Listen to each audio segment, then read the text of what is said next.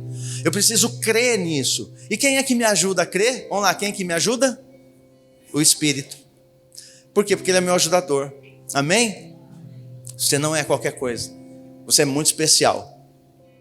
Ele olhou para você e fez de você um filho para viver o que o filho primogênito vive.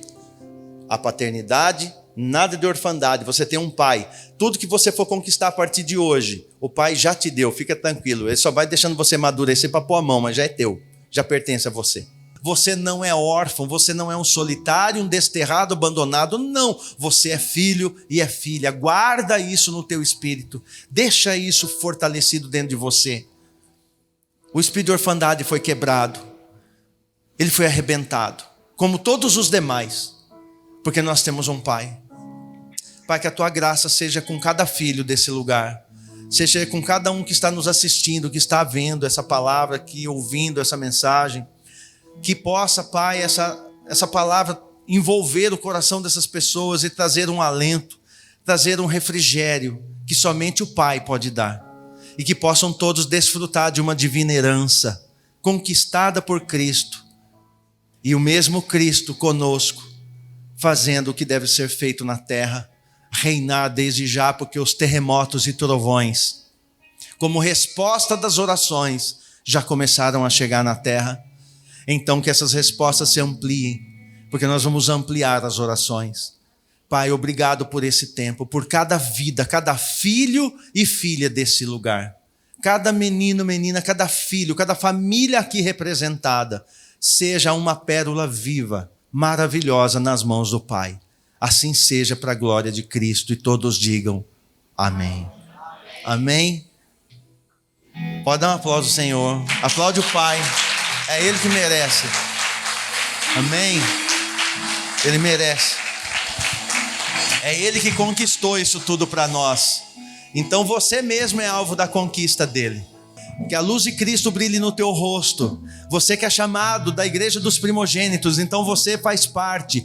Você tem toda a herança dos primogênitos. Então, meu irmão, minha irmã, amados, comecem a desfrutar do direito de primogenitura já nessa terra. Se quiserdes e me ouvirdes, comereis o melhor dessa terra. O melhor começa já, comendo uma boa palavra, comendo revelação e comendo o melhor da terra desde já. Seja assim sobre mim e sobre ti, que seja uma semana sobrenatural sobre a tua vida. Assim declaramos, porque o Pai já decretou. Então decretado está e ninguém pode mudar. Que a bênção te acompanhe, ela corra atrás de você e te alcance onde você estiver. Você é abençoado e abençoada do Pai. Assim seja, para a glória de Cristo. Amém e amém.